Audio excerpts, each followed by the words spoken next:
Nous abordons maintenant la dernière partie du programme de physique, la partie de thermodynamique. Et nous allons traiter le chapitre 26, intitulé Introduction à la thermodynamique, qui est le premier des 4 chapitres qui constitue cette partie. Dans ce chapitre, nous allons principalement introduire les outils qui vont nous servir à décrire les systèmes thermodynamiques, et en particulier, on va introduire 2 modèles qui vont nous permettre de décrire, 2 modèles idéaux qui vont nous permettre de décrire des systèmes réels.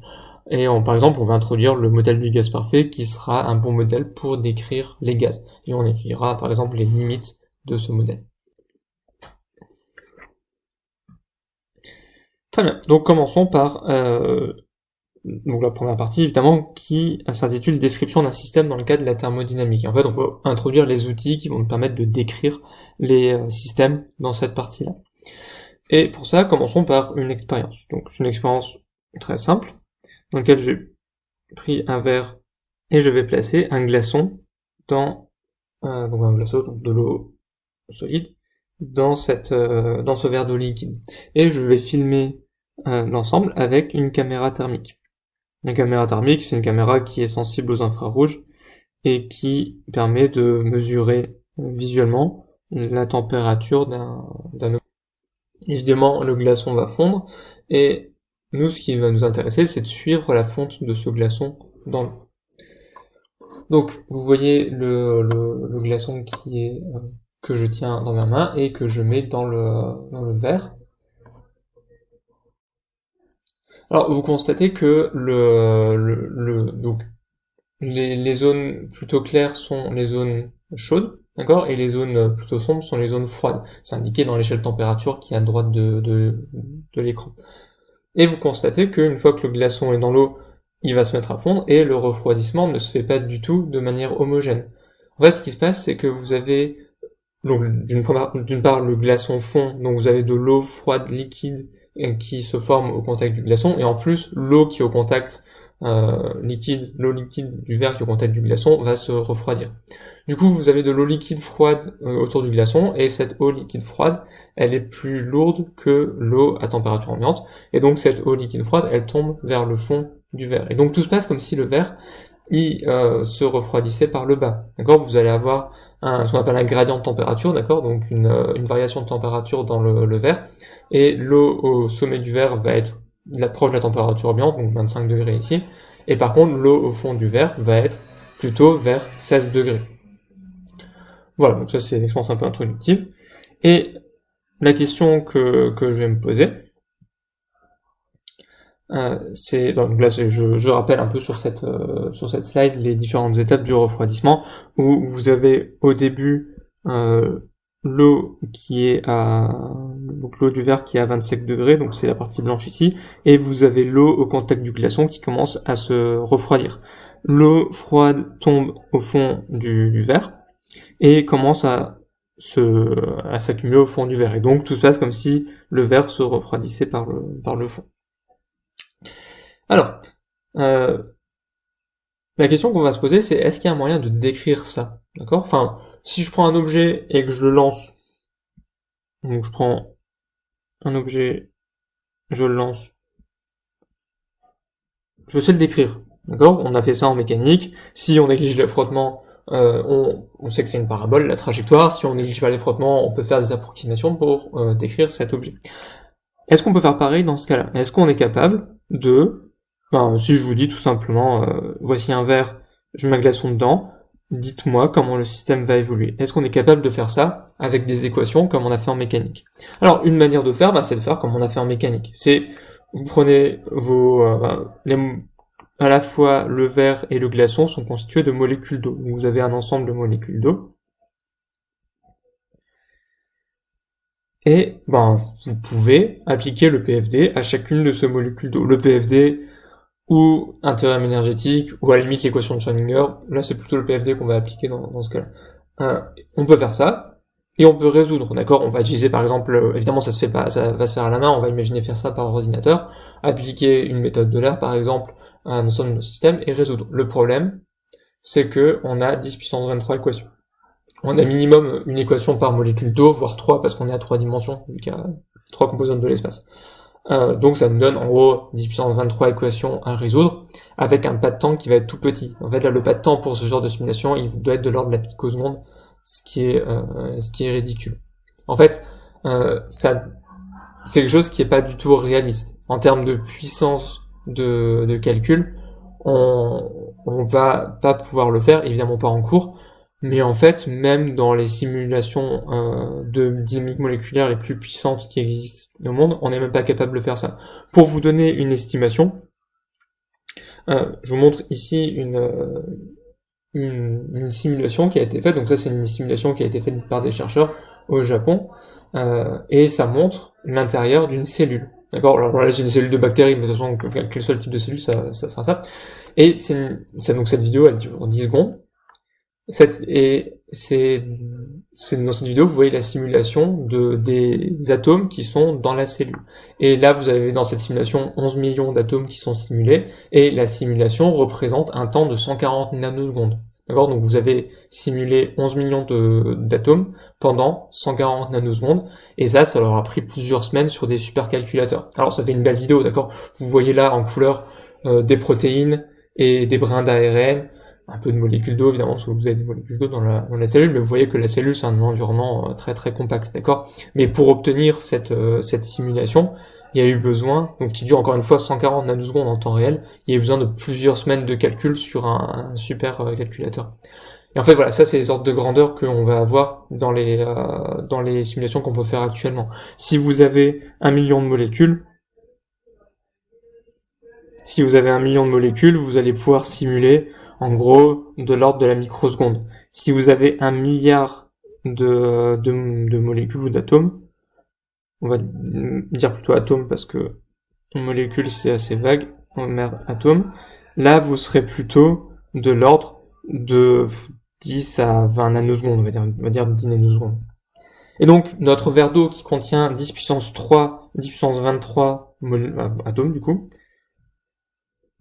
on arrivera à simuler sur des supercalculateurs quelques picosecondes, mais pas plus en fait. Donc en fait non seulement c'est absurde de faire ça, parce qu'on n'a pas besoin de connaître la trajectoire précise de chaque molécule d'eau. Au fond c'est ça qui est important, c'est qu'en fait on s'en fout de connaître la trajectoire précise de chaque molécule d'eau. Mais en plus c'est même pas réaliste, et c'est même pas réaliste dans un futur proche, voire dans un futur lointain en fait. On n'aura pas a priori la puissance de calcul nécessaire pour faire ce genre de simulation. Bien. Par contre, on peut quand même faire des équations en fait. Et au fond, comme j'expliquais, calculer exactement la dynamique de chaque molécule d'eau va pas nous intéresser. En fait, nous, ce qu'on va vouloir, c'est des résultats un peu plus généraux. Et en fait, au lieu d'adopter une échelle, de faire l'étude à l'échelle microscopique, donc à l'échelle des atomes, comme j'ai suggéré à la première étape, on va utiliser plutôt une échelle macroscopique. D'accord ? L'échelle macroscopique, c'est notre échelle. Les tailles caractéristiques en termes de longueur, ça va être de l'ordre du centimètre. Et donc à ce moment-là, on aura notre système, ça va être l'ensemble du verre, de tout ce qui est compris dans le verre, donc l'eau plus le glaçon. Ça va être pour tout notre système. Et donc dans notre système, on va pouvoir définir des grandeurs macroscopiques. Encore une fois, on va plus s'intéresser à la vitesse des molécules, on va s'intéresser à des grandeurs qui sont pertinentes à notre échelle. On va à ce moment-là parler de la masse, par exemple, la masse totale, de la température ou de la pression, d'accord, des grandeurs comme ça, c'est des grandeurs pertinentes.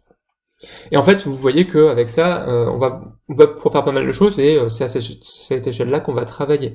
Et en particulier, on verra le chapitre suivant que rien qu'en raisonnant comme ça et en donnant une ou deux grandeurs thermodynamiques, on pourra connaître la température finale du système. Alors, en sachant qu'il y a une petite subtilité dans ce point de vue, c'est que dans l'état initial, donc si je me mets ici, si je considère que mon schéma ici c'est à l'état initial, finalement la température du glaçon, donc Tg, est différente de la température du liquide, d'accord ? Et du coup, ça veut dire qu'on peut pas définir la température du système, parce qu'il y a une partie du système qui est à 4 degrés, qui a moins 18 degrés pour le glaçon, et l'autre partie qui est à 25 degrés pour le liquide. Donc on peut pas dire une température pour le système. Je peux pas vous dire, mon système c'est le liquide plus le solide, et sa température est égale à, je sais pas. Alors, vous allez me proposer les moyennes pondérées et tout ça, mais en fait, ça sera pas exact, d'accord? Parce que, en toute rigueur, il y a une partie du système qui est à moins 18, l'autre partie qui est à plus 25. N'empêche que, dans ce cas-là, ce qu'on fera, c'est qu'on séparera le système en deux, et on pourra définir la température des deux systèmes séparément, et on pourra faire des études à partir de ça. Par contre, dans l'état final, le glaçon a fondu, il y a que de l'eau à la température T finale, donc on peut bien définir la température. Mais pour éviter ce genre de problème, on pourra travailler à une échelle qui s'appelle l'échelle mésoscopique. Et ça, vous le ferez plutôt l'année prochaine. Et en fait, ce que vous ferez, c'est que vous allez séparer votre système en petits volumes, des petits volumes imaginaires, une taille de l'ordre du micromètre. Et pour des tailles de l'ordre du micromètre, vous allez pouvoir dire que la température, elle est uniforme, d'accord? Vous allez avoir là-dedans, vous aurez la même température en chaque point de ce petit cube, et vous allez pouvoir définir la température du système. Et comme ça, vous allez pouvoir définir la température en chaque point, sur chaque petit cube, et vous pourrez faire des calculs à partir de là, mais ça sera plutôt ce que vous ferez l'année prochaine. Nous, cette année, on va plutôt travailler à l'échelle macroscopique, et vous verrez que pour la thermodynamique, c'est largement suffisant pour ce qu'on va faire. Et donc on va se placer par la suite du cours principalement à l'échelle macroscopique. Alors on pourra utiliser d'autres types d'échelles au fur et à mesure, mais on précisera à chaque étape. Mais principalement on va travailler sans plus de précision à l'échelle macroscopique. Et maintenant on va s'attarder à décrire ce que c'est un système en thermodynamique. Alors il faut bien toujours définir votre système. Évidemment on l'a déjà fait en mécanique, mais en thermodynamique ça sera encore plus important parce que il sera pas forcément évident, vu que vos systèmes seront assez compliqués. Ils auront évidemment un grand nombre de molécules, mais ils pourront être composés de plein d'endroits. Dans l'expérience introductive, vous aviez le glaçon, le liquide, vous pouviez constituer plein de systèmes à partir de ça, d'accord? Donc, préciser quel est votre système va être très important dans tous les exercices que vous allez faire, dans toutes les situations que vous allez rencontrer. Alors, un système thermodynamique, ça va être un système constitué d'un grand nombre d'atomes ou de molécules, tout simplement. Et on va pouvoir préciser un peu, préciser en termes de propriétés, les propriétés que ce système va pouvoir avoir. Et un système va toujours être situé à l'intérieur d'une surface qui est fermée, en tout cas dans les situations qu'on va rencontrer ici. C'est-à-dire, le cas le plus simple, c'est par exemple l'exemple que je montre ici, c'est dans ce cas-là, le système va être délimité par une surface physique, c'est-à-dire une surface qui existe réellement. Par exemple, si ici mon système, c'est le gaz contenu dans le ballon,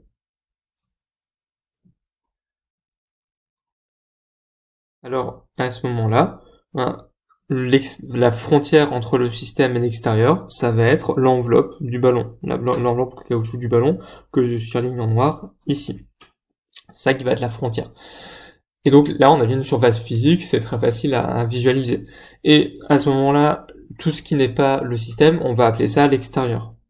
Ou à la limite, l'univers, ou le reste de l'univers. Vous rencontrerez toutes ces expressions-là dans des énoncés de termes.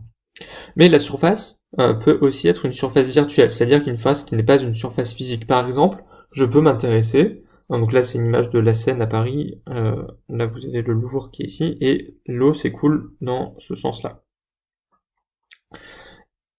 On peut imaginer que notre système, si on veut étudier les risques de crue par exemple de la Seine à Paris, on peut s'intéresser à le niveau de la Seine compris entre le pont qui est ici, c'est le pont des Arts, le pont qui est ici, c'est le pont Neuf, et les deux rives de la Seine. Et donc à ce moment-là, on va s'intéresser à toute l'eau qui est contenue dans le système. Sauf que à ce moment-là, il n'y a pas de vraie frontière à ce niveau. Alors les ponts matérialisent une frontière, mais au fond, l'eau, elle passe sous les ponts, d'accord? C'est une frontière virtuelle. Si je trace en coupe mon système, ici j'ai le pont j'ai le pont des Arts qui est ici, et j'ai le pont Neuf qui est ici. Moi, l'eau qui m'intéresse, c'est l'eau qui est entre les deux ponts. mais finalement, il y a plein d'endroits où l'eau elle passe au niveau des ponts, et donc plein d'endroits où la frontière elle est, on va dire, poreuse, d'accord, il y a des trous dans la frontière.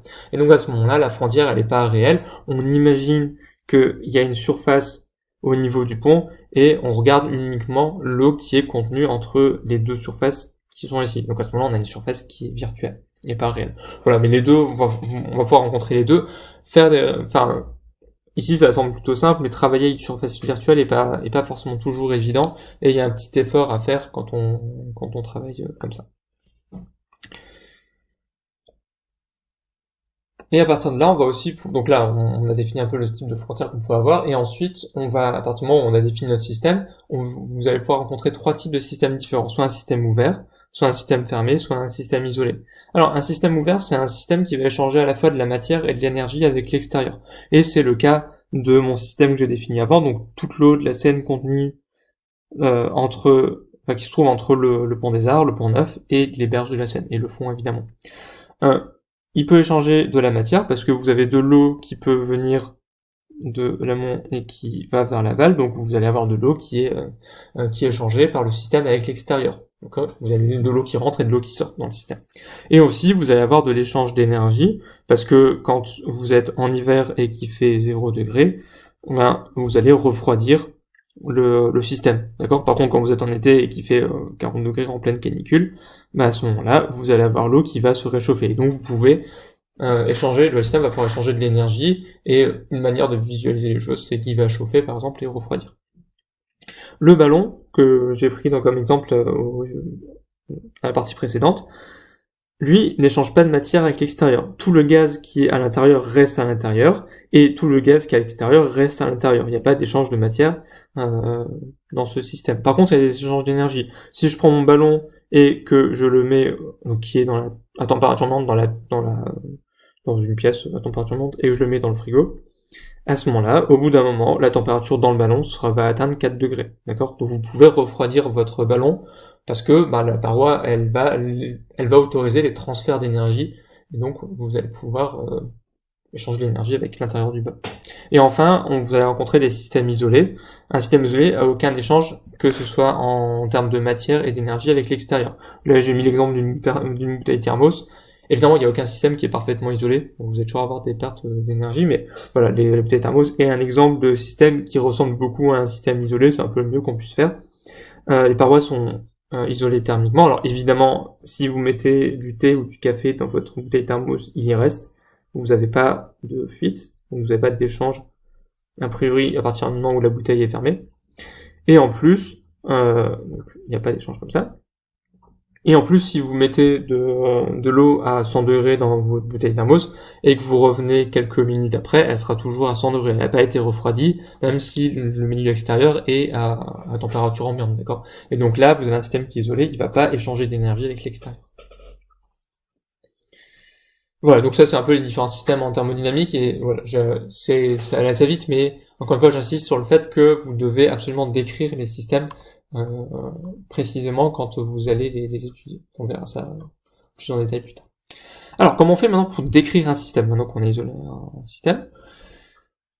Un système va être décrit par des grandeurs qui s'appellent les variables d'état. Alors, on adopte un point de vue macroscopique, donc on ne va pas décrire le système par la vitesse des molécules et la position des molécules qui le constituent. On a vu que c'était absurde, que c'était pas pertinent pour ce qu'on allait faire, et donc on a besoin d'autres variables pour décrire le système, et on appelle ces variables des variables d'état, parce que ça décrit l'état du système.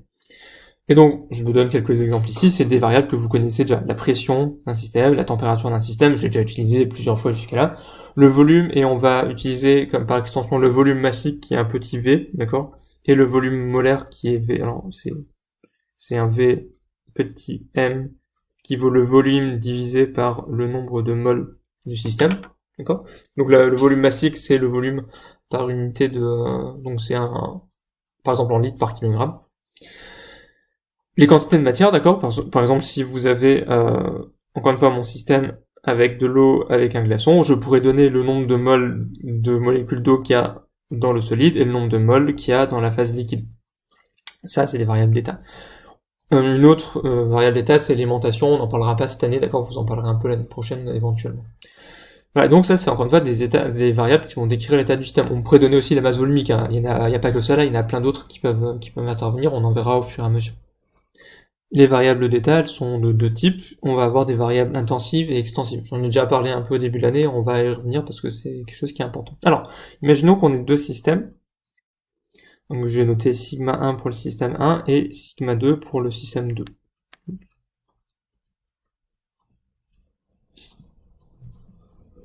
Et je décris ces grandeurs avec une variable d'état, x.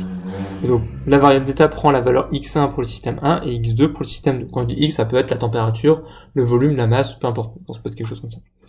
Et on regarde ce qui se passe quand je vais réunir ces deux systèmes. D'accord? Je réunis ces deux systèmes. Et qu'est-ce qui se passe pour x? Pour une variable intensive, x ne va pas dépendre de la taille du système. Et donc, à ce moment-là, si x1 égale x2, alors dans le système final, la grandeur x vaut x1. Toujours. Ou x2, peu importe. Mais elles sont égales, donc ça change pas.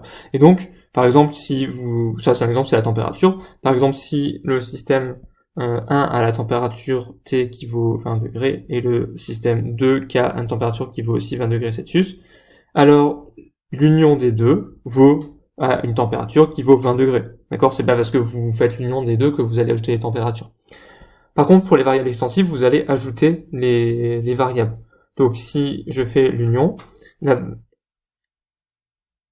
le système qui sera l'union des deux aura comme grandeur x, la grandeur x aura comme valeur x1 plus x2. C'est le cas du volume par exemple. Si vous avez ici un volume de 3 mètres cubes et ici V2 qui vaut 2 mètres cubes, alors le volume final, V total, ça vaut V1 plus V2 et ça vaut 5 mètres cubes.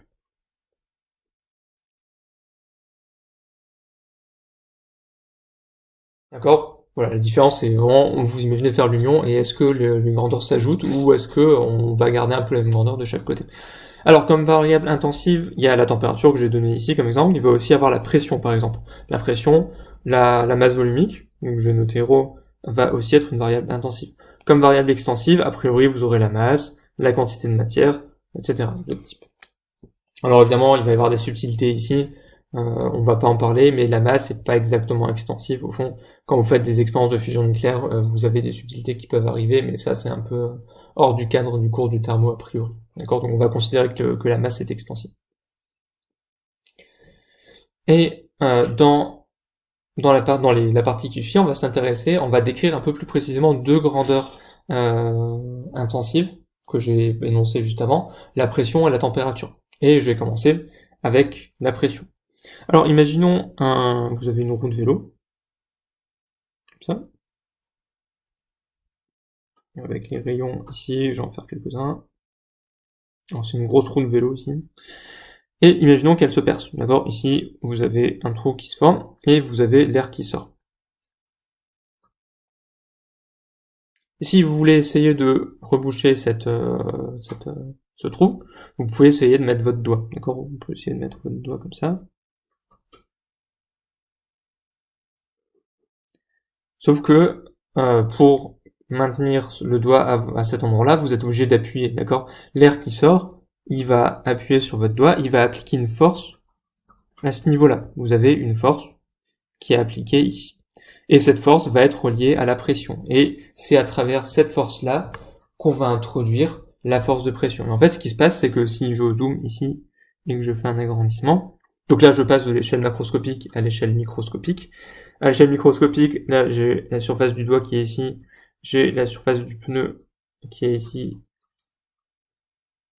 et du coup, j'ai le trou qui est à cet endroit-là, j'ai mon trou. Et donc, j'ai les molécules d'air qui sont à l'intérieur du pneu, qui vont venir heurter le doigt et qui vont repartir. Et du coup, le vecteur de vitesse des molécules change, donc le vecteur quantité de mouvement des molécules change, ok? Et donc, d'après le PFD, ça veut dire qu'elles ont subi une force. Les molécules ont subi une force de la part du doigt au moment où elles ont rentré en contact. Et donc, réciproquement, ça veut dire que les molécules appliquent une force sur le doigt. Donc ça, c'est vraiment la source de la pression à l'échelle microscopique.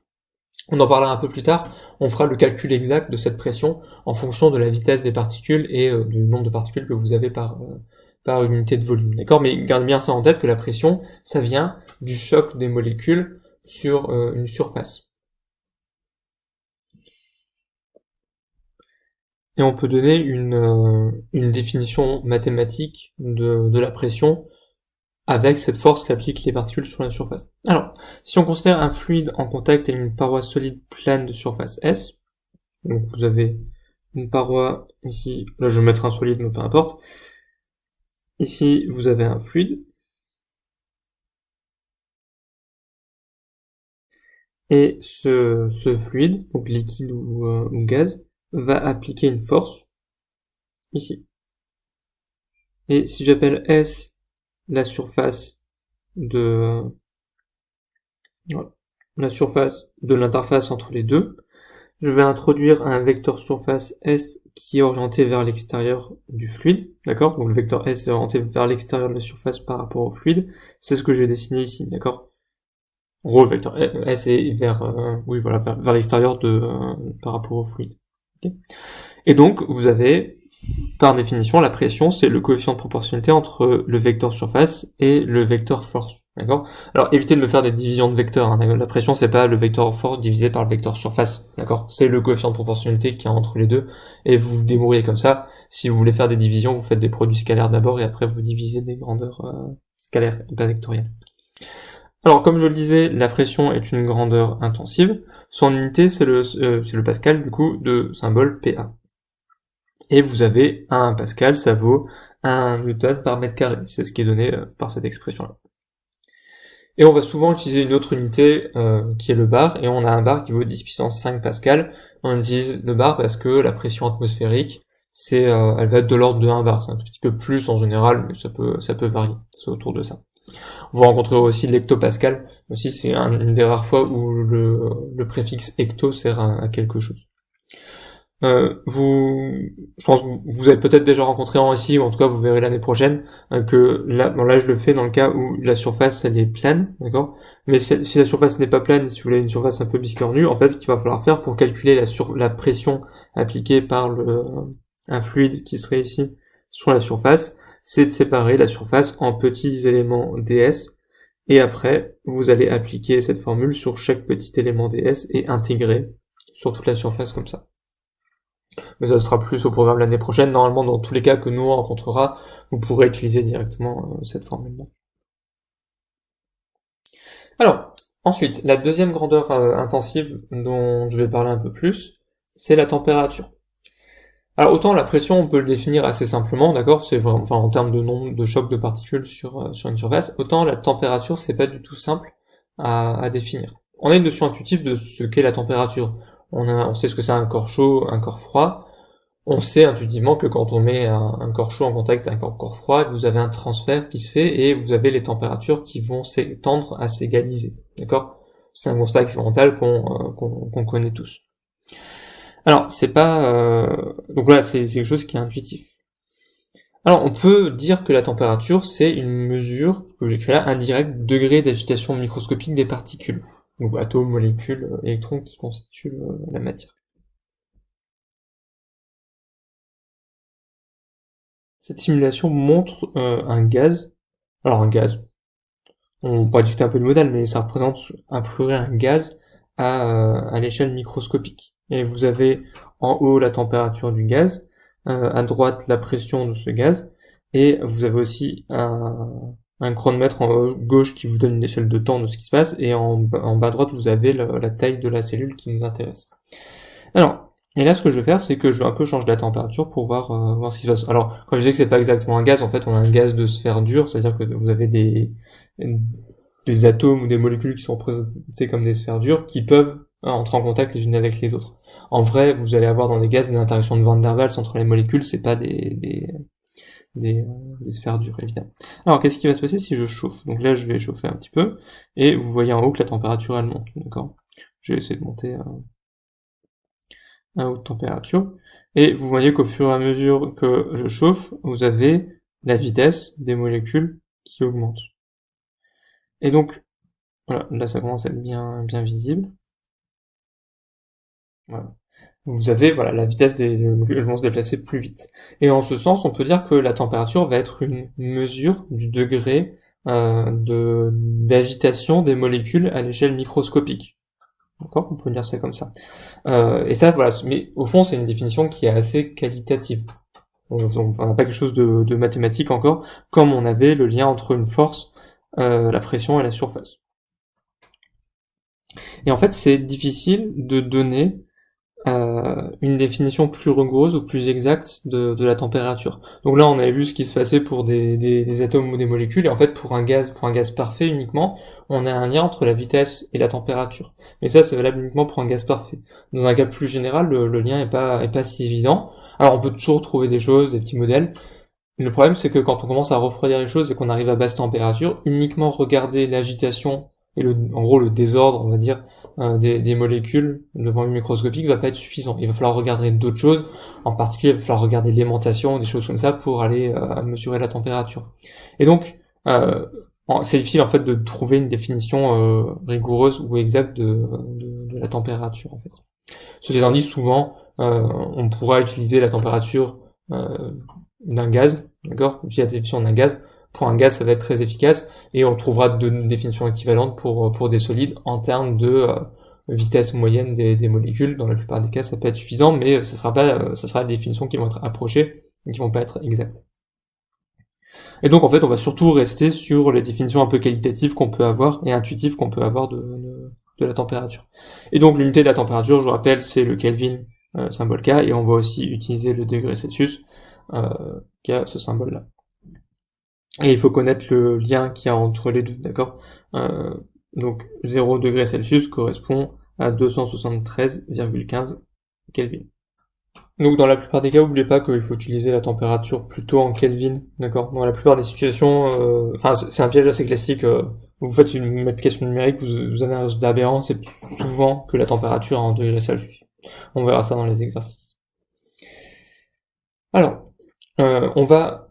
on a défini ce que c'était un système thermodynamique, on a donné les outils pour décrire un système thermodynamique en termes de variables d'état. Et maintenant, on va introduire ce qu'on appelle l'équilibre thermodynamique, parce que la plupart des situations qu'on va rencontrer, en fait, ça sera des situations d'équilibre thermodynamique, ou à la limite, des situations dans lesquelles on va passer d'un état d'équilibre à un autre. Mais il y a besoin de savoir ce que c'est l'équilibre thermodynamique. Et si on considère qu'on a un système thermodynamique qui est décrit par des variables d'état, et on va dire que un système thermodynamique est à l'équilibre lorsque ses propriétés ne dépendent pas du temps, d'accord, ce qui semble attendu pour un équilibre, mais en plus qu'il n'échange pas d'énergie ni de matière avec l'extérieur, même s'il en a la possibilité. Et donc ça, c'est une subtilité sur laquelle je vais revenir avec cet exemple de résistance. Alors, imaginons qu'on ait une résistance. On a une résistance, on la pose sur la table. Bon, a priori, ces propriétés vont pas dépendre du temps. On veut dire, par exemple, la température va pas varier, à moins que la température de la pièce varie. Mais si je le laisse ma résistance pendant une minute sur la table, la température extérieure varie pas, la température de la résistance ne varie pas. Elle est juste posée sur la table, elle est connectée à rien du tout, donc sa température ne varie pas. Et elle échange pas, donc elle change pas et en plus elle va pas échanger d'énergie ni de matière avec l'extérieur. Vous avez pas de molécules qui vont rentrer, qui sortent de la résistance, d'accord? Encore une fois, elle est connectée à rien du tout, elle est juste posée sur la table. Et donc là, c'est bien à équilibre thermodynamique. Maintenant, imaginons qu'on connecte une résistance à une pile. On laisse passer un courant et on attend d'atteindre un régime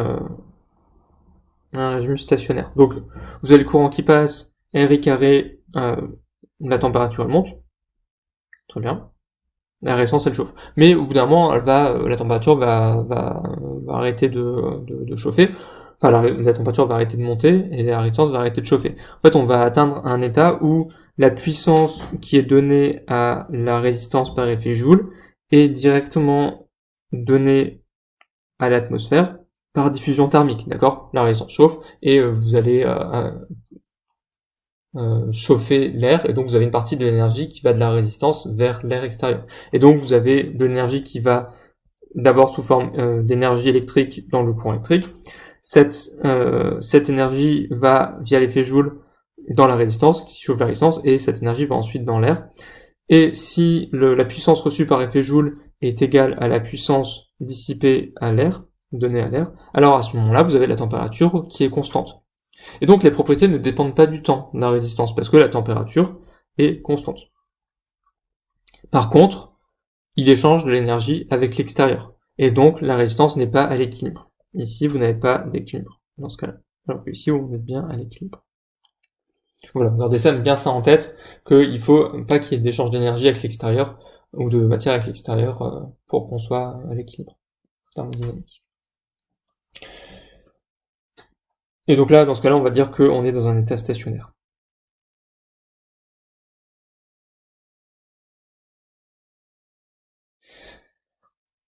Alors, calculons des propriétés d'un système qui est dans un état d'équilibre. On va considérer un récipient, ça va être un système qui est assez classique, qu'on va voir venir plusieurs fois dans le cours. Alors, on va considérer un récipient, d'accord, qui est fermé, donc qui contient du gaz, ici, qui est fermé par un piston de masse petit m. La température dans le gaz, et dans le gaz qui est délimité par ce récipient et ce piston, vaut la température extérieure, donc vous avez égalité entre les deux températures. Et on va chercher l'inconnu. Ici, vous avez la pression atmosphérique, donc P atmosphérique, je vais noter P extérieur. Et je cherche mon inconnu, ça va être la pression dans le récipient. Comment on va faire ça? Pour faire ça, on va appliquer le PFD au piston, pas au gaz, d'accord? Donc mon système, ça va être le piston de masse M. On va travailler dans le référentiel terrestre supposé galiléen, c'est une expérience qu'on va faire au labo par exemple.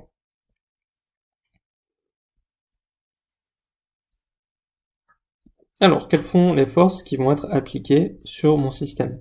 Je vais avoir le poids, pour commencer. Je vais mettre un axe OZ vers le haut.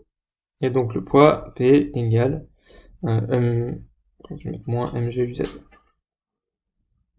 Et je vais avoir des forces de pression des deux côtés. Alors pour trouver les forces de pression qui sont appliquées sur un système, l'idée c'est de faire le tour, d'accord? Vous prenez votre doigt et vous faites le tour du piston.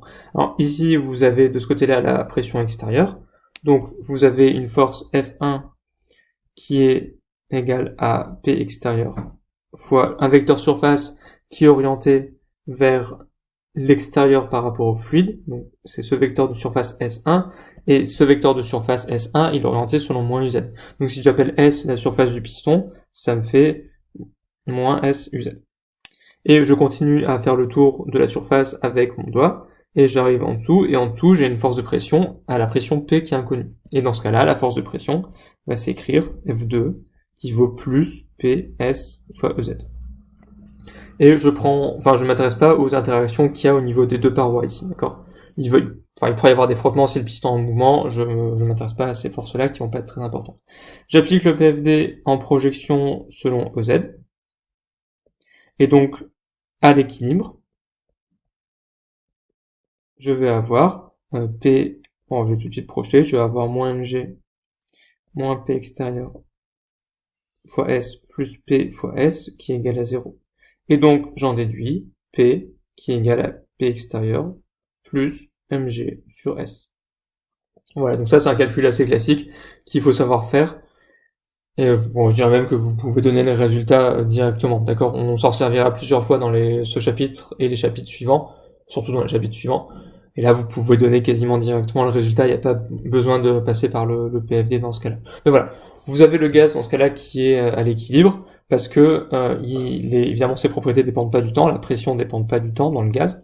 Et en plus, comme les deux températures sont les mêmes à l'extérieur et à l'intérieur, vous n'avez pas d'échange de matière, donc vous avez bien un système qui est à l'équilibre ici.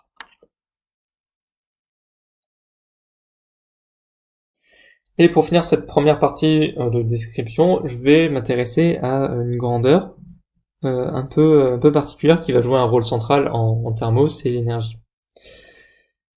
Alors, déjà quelque chose qu'il faut bien retenir, c'est que l'énergie ça se mesure pas, d'accord? Ça se calcule après à partir en gros des variables d'état, on va y venir juste après, mais on ne peut pas mesurer l'énergie, on n'a pas d'énergimètre, d'accord? On peut mesurer la température, on peut mesurer la pression, on peut mesurer la masse, tout ça, mais on peut pas mesurer l'énergie. Du coup, pour connaître l'énergie, il y a besoin de la calculer. Et ce que je vais demander, c'est comment est-ce qu'on fait pour calculer l'énergie. Première idée qu'on pourrait avoir, c'est on connaît l'énergie d'un point matériel, on l'a déjà fait en mécanique. Donc vous pourrez calculer l'énergie de chaque molécule d'un système thermodynamique et faire la somme et avoir ça. Encore une fois, c'est 10 puissance 23 énergie à mesurer et on peut pas le faire. Déjà parce qu'on ne sait pas mesurer 10 puissance 23 d'énergie, enfin on sait pas mesurer la vitesse et la position de toutes ces molécules pour plein de raisons. On n'a pas les instruments parce qu'il y a beaucoup trop de molécules et on n'a pas les instruments qui ont la précision pour mesurer ça. Donc passer par là, imaginer faire la somme des énergies de toutes les particules. D'un point de vue expérimental, c'est pas du tout possible. Et même d'un point de vue théorique, ça nécessiterait de connaître beaucoup trop de grandeur, ce qui ça va pas être possible. Alors dans certains cas, on pourra le faire, d'accord. Dans le cas du gaz parfait, on pourra le faire. On verra un exercice de TD dans lequel on pourra le faire, mais ça sera vraiment des cas particuliers. Mais en général, si on reprend l'expérience du glaçon qu'on met dans un verre d'eau, on peut pas connaître l'énergie de ce système en ajoutant les énergies mécaniques de chaque molécule qui constitue ce système. C'est pas envisageable. Du coup, on a besoin de faire ça un peu autrement. Et on va adopter évidemment une approche macroscopique.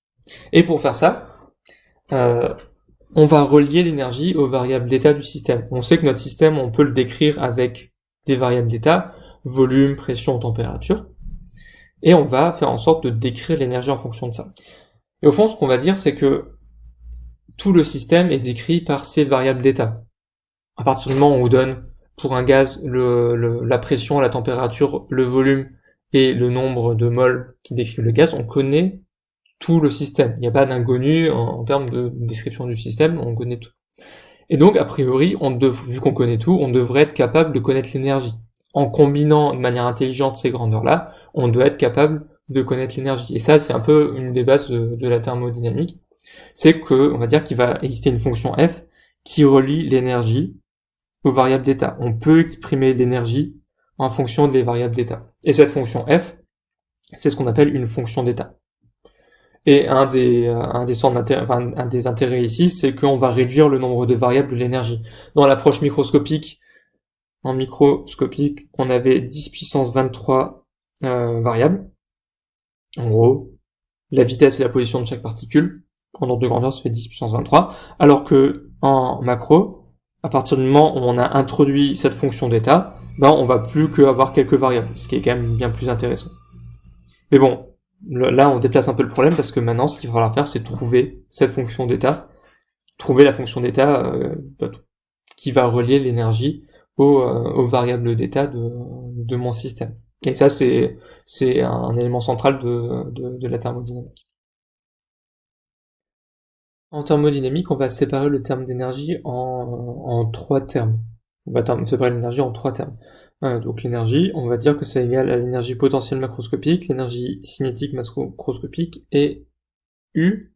Donc U, c'est une fonction d'état qu'on va appeler l'énergie interne. Alors, qu'est-ce que c'est ces trois termes? En particulier, qu'est-ce qu'est cette énergie interne? Alors, imaginez une situation où vous avez une casserole remplie d'eau qui est sur une plaque électrique. Et donc, ça chauffe. Et donc, vous avez de l'énergie donc les plaques électriques sont allumées, elles vont chauffer l'eau, donc vous avez de l'énergie qui est transmise des plaques électriques à l'eau. Évidemment, la température de l'eau augmente, donc vous avez T qui augmente. Et donc a priori, on s'attend à ce que l'énergie de l'eau soit en train d'augmenter. Donc on lui donne de l'énergie via l'effet Joule. Sauf que son énergie potentielle ne change pas. L'énergie potentielle de pesanteur, par exemple, ne change pas. Je suis pas en train de monter ma casserole avec mes mains. Et son énergie cinétique ne change pas. Son énergie cinétique macroscopique non plus. Je suis pas en train de prendre ma casserole d'eau et je suis pas en train de faire tourner l'eau à l'intérieur ou des choses comme ça. Non, a priori, l'eau reste immobile, on va dire, de notre référentiel, et la casserole reste immobile, et juste la température, elle augmente. Donc, a priori, l'énergie ne sert pas à changer l'énergie potentielle macroscopique de la casserole, et de l'eau qu'il contient, ni son énergie cinétique macroscopique. Et en fait, ce que ça fait, donc, cette énergie, ça augmente une agitation qu'il y a au niveau des molécules, c'est ce qu'on disait tout à l'heure, et donc ça augmente la température. Et donc, cette énergie interne, c'est cette énergie interne qui est en train d'augmenter, en fait. Dans ce cas-là, quand la température augmente, vous allez augmenter l'énergie interne. L'énergie interne, c'est tout ce qu'on voit pas à notre échelle. C'est toutes les variations, enfin, c'est tous les termes d'énergie qu'on voit pas à notre échelle. Et ça va être, alors quand les gens ont fondé la thermodynamique au cours du 19e siècle, l'hypothèse atomique n'était pas du tout acceptée, voire n'était pas du tout créée, en fait, tout au début. Et donc, en fait, les gens, ils sont en train de faire des machines thermiques, comme la machine à vapeur. Ils constataient qu'ils arrivaient à récupérer de l'énergie de la vapeur d'eau, mais ils voyaient pas d'où elle venait, parce qu'il n'y avait pas de variation d'énergie potentielle, ni de variation d'énergie cinétique, pas suffisante en tout cas pour exprimer, pour justifier tout le travail qui était récupéré. Et donc à ce moment-là, les gens ont dit, cette énergie, c'est l'énergie qui est dans la vapeur, c'est une énergie interne à la vapeur d'eau, d'où le nom de l'énergie interne. Maintenant, on sait que cette énergie interne, ça contient plusieurs termes. Ça va contenir en particulier l'énergie cinétique microscopique, c'est-à-dire l'énergie cinétique des atomes, des molécules, liée à leur agitation thermique. L'énergie potentielle microscopique, c'est-à-dire l'énergie potentielle d'interaction entre les molécules. Si vous avez deux molécules dans l'air, par exemple, comme ça et comme ça, donc là vous avez O2 et N2 par exemple, elles vont interagir via les interactions de Van der Waals. Et donc, ce terme-là, d'interaction de Van der Waals, il va dans l'énergie potentielle microscopique. Vous allez avoir aussi les termes d'énergie liés à l'interaction forte, d'accord? Donc l'énergie, on va appeler ça l'énergie nucléaire. Quand vous faites des réactions nucléaires, en général ça va chauffer, et c'est pas un changement d'énergie potentielle macroscopique ni d'énergie cinétique macroscopique qui va avoir lieu, c'est vraiment un changement au niveau de la température. Et pour bien faire les distinctions entre les deux, je prends un autre exemple. Imaginons que vous ayez une très grande tour, et vous faites fondre du métal en haut. D'accord? Vous avez du métal ici en fusion, par exemple du plomb, que vous allez faire fondre. Vous le faites passer, vous le déposez sur une grille très fine, et le plomb peut couler à travers cette grille, mais uniquement sous forme de gouttes. D'accord? Et donc vous avez des gouttelettes de plomb liquide, donc de métal en fusion, qui vont tomber. Et au moment où elles tombent, les gouttes, vous allez avoir évidemment l'énergie cinétique qui augmente, l'énergie potentielle qui diminue, mais en plus, vous allez avoir la température de la goutte qui va diminuer. Au début, le métal est fondu et il est chaud, et au fur et à mesure que la goutte tombe, elle va se refroidir au contact avec l'air, et le refroidissement va être assez efficace là.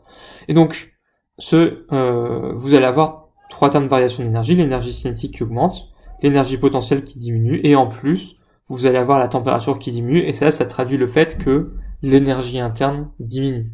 Voilà, c'est la distinction entre les deux, et entre les trois termes, et c'est de bien distinguer les trois, et donc, vraiment, les termes macroscopiques, c'est ce qui entrerait dans le cas de la mécanique, ce que nous, on arrive à voir comme changement. Et en fait, l'énergie interne, ça va être la variable d'état c'est la fonction d'état dont on va le plus parler dans le cours de thermodynamique. D'accord, ça va être un élément vraiment central du cours. Alors, mais en soi, encore une fois, on sait pas la mesurer, et c'est pas une grandeur qui est facile à appréhender. Et en fait, une grandeur qui est plus facile à appréhender, c'est ce qu'on appelle la capacité thermique à volume constant. La capacité thermique à volume constant, c'est défini de cette manière-là, c'est la dérivée partielle de l'énergie interne par rapport à la température à volume constant. Et donc ce symbole-là, ce symbole que je dessine ici, c'est pour dire que la dérivée est faite à volume constant. Encore une fois, je vous rappelle, l'énergie interne, c'est une fonction d'état, c'est-à-dire qu'on va pouvoir l'exprimer en fonction des variables d'état. La température, la pression, le volume, la quantité de matière, etc.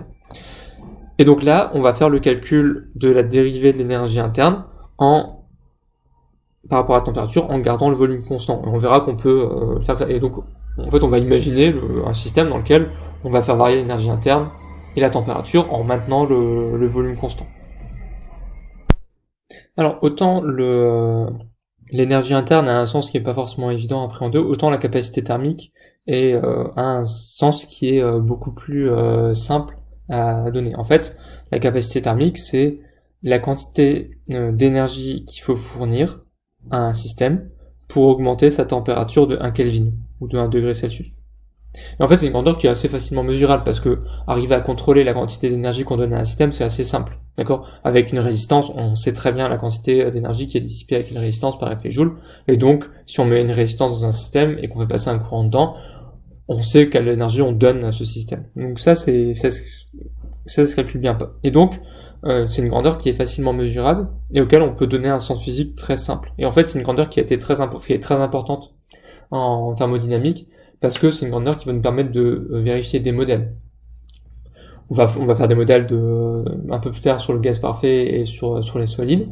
Et quand on fait des modèles, on finit par trouver une expression de la capacité thermique. Et à partir du moment où on a une expression de la capacité thermique qui est donnée par un modèle, on peut la vérifier en faisant des expériences. Et donc ça nous permet de donner la validité du modèle.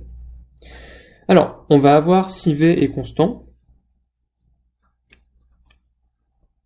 Si V est constant, donc si notre système a un volume constant, une petite variation d'énergie interne va être reliée à une petite variation de température de cette manière-là. Donc du c'est une petite variation d'énergie interne, et dt c'est une petite variation de température. Et il va y avoir proportionnalité entre les deux, et le coefficient de proportionnalité, ça va être la capacité thermique à volume constant. Et si CV est constant, on va pouvoir intégrer cette relation, d'accord ? On va pouvoir intégrer CV entre une température T1 et T2 par exemple, et si CV est constant, on peut sortir CV de l'intégrale, donc si CV ne dépend pas de la température, et vous aurez CV de T2 moins T1, et donc vous obtiendrez cette relation-là. Et c'est beaucoup cette relation-là qu'on va utiliser, cette grandeur entre deux états macroscopiques, mais qui est valable donc, uniquement pour un CV qui dépend pas de la température. D'accord, faudra garder ça en tête. Donc constant, ça veut dire constant ne dépend pas de la température. On va aussi introduire ce qu'on appelle la capacité thermique massique, d'accord? Donc c'est la capacité thermique d'un système divisée par sa masse. Et donc autant la capacité thermique, c'est une grandeur extensive, parce que si vous doublez le système, vous devez fournir 2 fois plus d'énergie pour le chauffer, évidemment. Et autant la capacité thermique massique, ça c'est une grandeur qui est intensive, donc qui ne dépend pas de la taille du système. Et de la même manière, donc ça c'est massique, et on va introduire la capacité thermique molaire, qui elle est la capacité thermique par unité de mol de notre système. Et enfin, une grandeur qu'il faut absolument retenir, il faut vraiment la connaître, et du coup j'ai fait une erreur, je l'ai réécrit en dessous. Pour l'eau, la capacité thermique volumique de l'eau, donc c'est un petit c, je vais noter petit c, V, ça vaut 4,2 kJ par kilogramme par Kelvin. C'est-à-dire que si vous avez 1 kg d'eau liquide, alors pour chauffer, pour augmenter sa température d'1 degré Celsius ou d'1 Kelvin, alors il faut lui fournir une énergie de 4,2 kJ. D'accord ? Et ça, c'est un résultat à avoir en tête. Et si vous faites des calculs d'ordre de grandeur, vous vous rendez compte que c'est énorme en fait comme quantité d'énergie. Si vous faites le calcul de quelle quantité d'énergie il faut pour soulever une masse d'1 kg d'eau d'1 mètre, donc la variation d'énergie potentielle à ce moment-là, ça vaut mgh. On a 1 kg d'eau, donc ça fait 1 fois 10 fois 1, et donc ça fait 10 joules. Et donc, en soulevant notre kilogramme d'eau de 1 mètre, en fait, on lui apporte plusieurs ordres de grandeur d'énergie en moins que si on augmente sa température d'1 Kelvin. D'accord ? Donc, chauffer, les expériences où on chauffe, où on refroidit de l'eau, ça met en jeu beaucoup des transferts d'énergie qui sont assez grands. Et c'est pour ça qu'en fait, on va utiliser des moteurs thermiques, par exemple, qui sont basés sur des transferts d'énergie sous forme d'énergie interne. Et donc des échanges thermiques. Parce qu'en fait, ça met en jeu des énormes grandeurs, des énormes quantités d'énergie, et donc ce qui va être utile pour des applications technologiques.